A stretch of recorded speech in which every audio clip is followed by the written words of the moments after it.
everyone, it's Cloet here, the Water Resources Specialist with St. Clair Region Conservation Authority, and I just wanted to come to you with a bit of a water level update. So these are the topics that I'm going to be talking about today. Feel free to jump through this presentation if there's something a little more that you'd like to touch on and hear about, except that you don't have enough time, so that's perfectly fine. So we're going to start with current water level conditions, and this is the Goderich monthly mean from the Lake Huron station. And you can see that in 2017 and 2018, water level trends for year to year were fairly consistent. And then starting in early to mid 2019, water levels started to really go up and have been staying up fairly consistently into April, which is just this little blip right here. And you can see that April 2020 is vastly different than the previous year in 2019, which is about right here. And then again, the year before, much lower than too. And I'm just going to note that this data is available to you. You can get it from the water level site online from the government. It's completely available to the public. So we're going to move on to Bell River, which is a stream gauge on the Lake St. Clair. And you can see similarly that it also had trends much like Lake Huron did. So 2017 and 2018 were pretty consistent. And then again in 2019, water levels rose, and April 2020 right here is still much higher compared to the previous year. So I've only gone back to 2017 on this data, but you can go back much farther, like 50 plus years. So you can definitely check that out on the website down here. I also wanted to touch on Wallsburg. So Wallsburg is pretty interesting in that it's affected by snow melt, precipitation, and ice jamming within our watershed, the Sydenham River. But then it's also affected by high water levels on the Great Lakes and Lake St. Clair, and it's also impacted by wind. So if you've seen some of our bulletins in the past, you'll see that I note that a southerly or westerly wind affects flooding in Wallsburg, and that creates a backwater effect up the system and can actually push water levels higher down in Wallsburg. And high water level conditions on the Great Lakes and Lake St. Clair have a similar effect. So water moving through the Sydenham River past Wallsburg, it's much harder for that water to move out of the system if downstream of it, those water levels are much higher. So when we have high water levels on Lake St. Clair, St. Clair River, and the Great Lakes, the water in the Sydenham River can't quite move through, and that's when we see elevated water levels down in Wallsburg.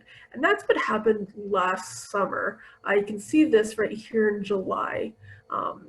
That high water level was attributed to last year's high water levels on the Great Lakes and whatnot. So current water level conditions, like I mentioned before, current water levels are also impacting Wallsburg down here, and that's a makeup from our watershed. So here's the north branch of the Sydenham, and here's the east branch. We go from Warwick through Petrolia down to Wallsburg, and then Lobo, Strathroy down the east branch through Florence again to Wallsburg. And so we meet both branches in downtown Wallsburg. So this system affects Wallsburg, as does the Great Lakes and whatnot affecting Wallsburg as well. And you'll see this straight line right here, and that's actually the floodway, if you're curious about that. So that's what that is there. So what are the Great Lakes doing?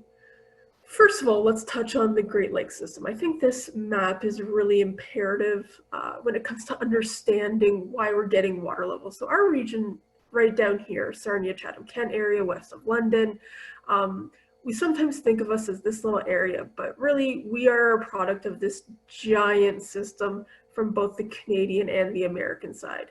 So if we get high precipitation and snow melt and whatnot up in Minnesota, up in Northeast Ontario, that water actually makes its way into Lake Superior and will eventually move down through Lake Huron to our area. So our water levels aren't a product of what happens in our watershed, but in terms of the entire system. And of course, what happens in our area will then move through Lake Erie, Ontario, and eastward. And this is just another map illustrating that flow of water. So things that occur up in Lake Superior and Lake Michigan, both on the Canadian and the American sides, will eventually flow down through into Lake Huron, into our watershed, Lake Erie, and again out east towards the ocean. So why are we getting these high water levels? We can really attribute that to trends in precipitation deviating from what we would expect being normal precipitation. So this map right up here with the red box is the area that the data represents here. So mostly southern Ontario is what we're focusing on here. And this goes back to 1979. And you can just see the trends over time fluctuating above normal precipitation and of course below normal precipitation. So let's just point out here 1986, which was a really high water level year. That's what most of our high water level records are actually based on, is 1986. And you can see going into that year that there was some pretty high water, or high precipitation deviating above normal going into that year. And that actually was then followed by drier conditions. And that's a trend that, you know, it comes and it goes over the years. But what's really interesting is if we look at 2012 right here, and you can see that it was a drier than normal year in terms of precipitation. And this is a year we actually noticed some higher, more drought conditions in the watershed. So you can just see that, you know, based on these precipitation fluctuations, there was also trends that aligned with this in terms of water levels. And then from 2016 into 2020, you can see that we have been seeing above normal precipitation. And this right here is really what's we can attribute to some of the trends we're seeing right now within our watershed. So this is just another visual in terms of precipitation and deviation from the climate normal that we would expect. This is just Canadian data. You can also find similar data to this for America, but just based on Canada, we can see that up in the Northwest, there was some above normal precipitation trends in Lake Superior. And like I mentioned before, what happens up here eventually will make its way down to us. And not to mention, you know, Southern Ontario definitely saw deviations from normal precipitation. So we can also see that those wetter conditions would have more of an immediate effect in our area as well, compared to what's happening up here in Lake Superior, which would take a bit longer to get to us. So this is just a neat infographic I wanted to include just to show you how much water starting out in Lake Superior there is moving along the system. And you can also see areas where there's transition between the Great Lakes. So McKeough Dam and up here, the St. Mary's River, the Sioux Locks, Sault Ste. Marie. These dams right here are controlled by Sault Ste. Marie, both on the Canadian and the American side. And I'm going to touch a bit more on that, but there is some control of water moving into Lake Huron. But you can just see the amount of water in the system and how it progresses out to the ocean. It's just pretty cool. So I wanted to include that. And I also wanted to touch a little bit on water trends over time. So we're looking right now at Point Edward, the monthly average for water levels. So Point Edward's right up here in Sarnia area on the south coast of Lake Huron. And this is data going back to the early 60s. Because the reason I wanted to include this is a lot of the time we'll hear people say, well, you know, I've lived here for 30 years and we've never seen water levels like this before. And Mother Nature is pretty tricky in that she doesn't abide by our time frame of how long we've lived in an area in terms of water levels and trends. So you can see that, yeah, right here, 2019, 2020, levels have been pretty high, and they've actually been increasing. Here's that 2012 low that I was talking about earlier. They've been on a fairly upwards trend. But if we jump back to 1986, we can actually see the record high right here, and the trend that was increasing into 1986. So while water levels right now are quite high, we can see that in 1986, they were actually higher than some of the water levels we've been seeing right now. And moving back to the 60s, you can see that there's been long upward trends as well, similar to what we're seeing currently. Of course, it's never going to be exactly the same. Year-to-year variation is always different, but this is something that has happened previously and will happen again. So it's not completely unusual what we're seeing right now. So this is just something that I use to give me an idea of where water levels are going in the future. So these red bars right here are the water level high records, and the blues are water level lows. And the dates here are the years that those records were made. And then of course, here's your months. So the black line is the observed water levels that we've seen. And this was last put out March 2020. These are put out every month, every couple months, just to give us an idea of where things are going. So it hasn't been updated for April 2020 as of yet, but still, there's still a lot of validity in this data. So if we take a look at March, we can see that water levels seem to be just below that 1986 record. But this red line here, which is the upper high projection for where water levels are going, it looks like it's going to be about on par with the 1986 and 2019 high water level records that we've seen. And then it has the potential to actually go above that and beat those records over the next 6 months into September. Alternatively, this might not happen. The blue line below is the lower limit, and we could see water levels fall below these records and be somewhere in between here. So this is just a projection to see, you know, the range things might go, but as of right now, worst case scenario, we're looking like things might be higher than they have been previously for Lake Superior. For Lake Michigan, we're seeing, Lake Michigan Huron, we're seeing similar trends where water levels have in January, February, and March have been above that record high level, and projections are showing that it's going to continue above those record highs into September of the next 6 months. That said, the lower projection, you know, for July, August, and September could be below those records, but it's going to be over the next 3 months or so, pretty close in terms of if water levels are going to exceed or be relatively on par with those records moving forward. So I think Lake Michigan and Huron are really going to see high water levels over the next few months, regardless if it's on the higher or lower side of these projections. And similarly for Lake St. Clair, January, February, March, we're pretty on par with those 1986 water level records.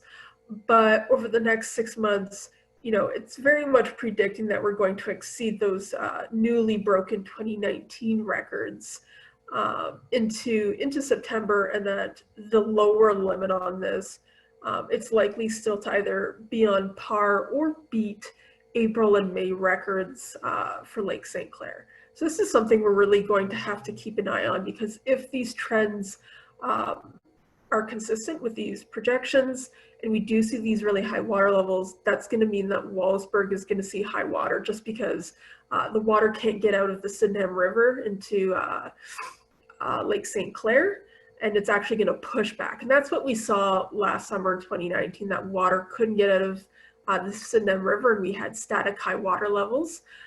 So if these trends are consistent with the projections for Superior, Huron, and Lake St. Clair, we could see Wallaceburg seeing high water levels again throughout the coming months. So I just wanted to touch on ways that we could mitigate these high water levels. And there is some water manipulation possible between Lake Superior and Huron through the St. Mary's River, but it's not actually as robust as we would like to think it is. So outflows are actually regulated via the St. Mary's River through the International Lake Superior Board of Control as per the Regulation Plan 2012. And they regulate water flows based on numerous factors, not just how much water there is. So things that they have to keep in mind are, is there enough water for navigation? They have some significant fish spawning habitat in that area that they need to be cognizant about, as well as hydropower. So to release too much water versus not enough water has an effect on these things. And they have a really great infographic. The source is right down here. You can get it through their website via the International Lake Superior Board of Control. But I just took a screenshot of this blurb here because I thought it was really great. It talks about, you know, controlling the lake. So I'll draw your attention to this red box right here that says the ability to control Lake Superior's outflow does not mean full control of lake levels. And this really owes to, you know, your climate, your weather conditions. So if we have a lot of precipitation and runoff, but not so much evaporation, that's really going to affect how much water there is. And controlling the outflow of Lake Superior really can't mitigate the fact that we're getting a lot of precipitation. So while there is some control between the two lakes via St. Mary's River, it's really not enough to change water levels significantly downstream where we are. Any manipulation upstream of their water levels might mean a difference of a few centimeters down our way. So it's really nothing that can greatly mitigate high water levels and flooding in our area. The McKeough Dam was also something that we got questioned a lot on last year regarding the high water levels, the static high water levels down in Wallaceburg. And the McKeough Dam is really, really quite something, and I wanted to touch a bit more on the specifics about it. So the McKeough Dam was designed to mitigate catastrophic flooding. Now, to us, catastrophic flooding is something like Hurricane Hazel. If you don't know about Hurricane Hazel, I really recommend reading up on it. This storm in particular is one that a lot of conservation authorities use in terms of their planning and regulation policies. So definitely read up on it. But Hurricane Hazel dropped a lot of water in the Toronto region, which resulted in huge flows of the river that ended up wiping out a lot of houses and resulting in, I believe, over 80 deaths in Ontario. So the McKeough Dam is built to mitigate something similarly where, you know, we operate the dam so that houses downstream aren't going to be, you know, floating with the river and there won't be any loss of life. So the construction of the McKeough Dam was completed in the 1984. It was started in the late 70s. And it is located about 12 kilometers north of Wallaceburg, and water is diverted 7 kilometers west to the St. Clair River. So one question we get a lot is, you know, open the gates or close the gates. The gates are open during regular flow. If there is a significant storm that could result in, like I said, major catastrophic flooding that requires the dam to be used, we close the gates, and this causes the water to be pushed back upstream and diverted west to the river. Now, why can't we use the McKeough Dam to help mitigate static water levels in Wallaceburg? Well, aside from, you know, static high water levels not being catastrophic in terms of, you know, your house being swept away, we also need sufficient upstream flow in order for this diversion to be possible. Upstream flow, for it to be significant enough to divert, would require some sort of like significant snowmelt or precipitation event. And we don't see that really when there's static high water levels. Just water levels being high it could be sunny out and we don't have the flow upstream that would be substantial enough to move that water west to the St. Clair River.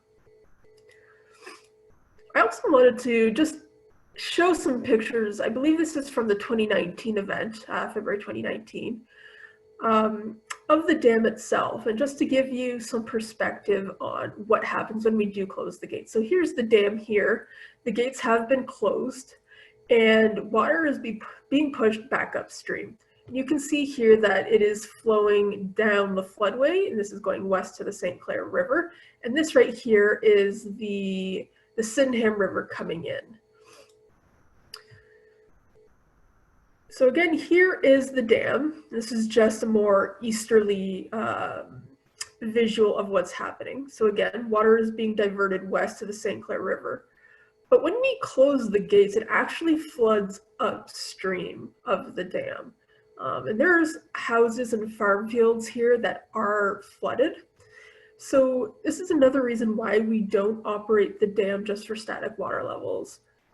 Because if we were to do it in July and August like last year, where those were the months where water levels were relatively high consistently, closing the dam would actually mean that people upstream, their farms would be flooded for a significant amount of time. We actually have homeowners whose properties are completely surrounded with floodwater, and they're not able to get out of their house or their property. So this is a significant decision that we have to make, where people upstream are purposely affected to mitigate those downstream. And that's why we have specific criteria relating to the McKeough Dam, just because you do affect so many lives with the decision to close the gates.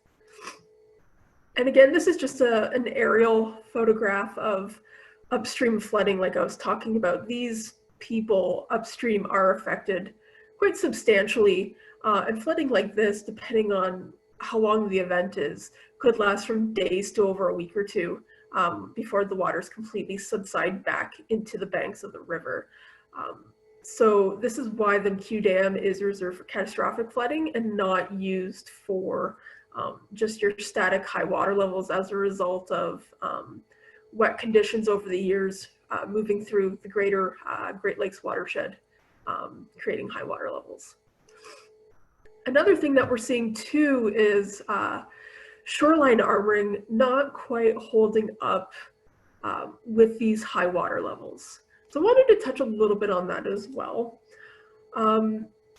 This infrastructure was put in the 1980s, and it is performing as designed based on the criteria that it was designed with at that time. However, it's at the end of its lifespan, this infrastructure, and it's starting to perform beyond its design life, and it's starting to fail, which would be expected. Shoreline armoring does not last forever, and given the high water levels coupled with the armoring being at the end of its lifespan, we now understand, like, we expect that yes, it is going to fail just because it is quite old at this point. And what's really not helping this infrastructure is that we do have high water levels. So the water levels are higher, likely for what it was designed for, or pretty close at least to what it was designed for. And we have been having a lot of windstorms recently. So when you have high water levels coupled by high winds, you're going to have greater shoreline impacts because it's pushing those waves farther onto the shore, and in some cases hitting your armor and going over onto the abutting landscape. So having high water levels and winds and that wave action is only going to further strain the armoring in place, which again is at the end of its lifespan. So this is one reason why we're finding it difficult with the current water levels and flooding.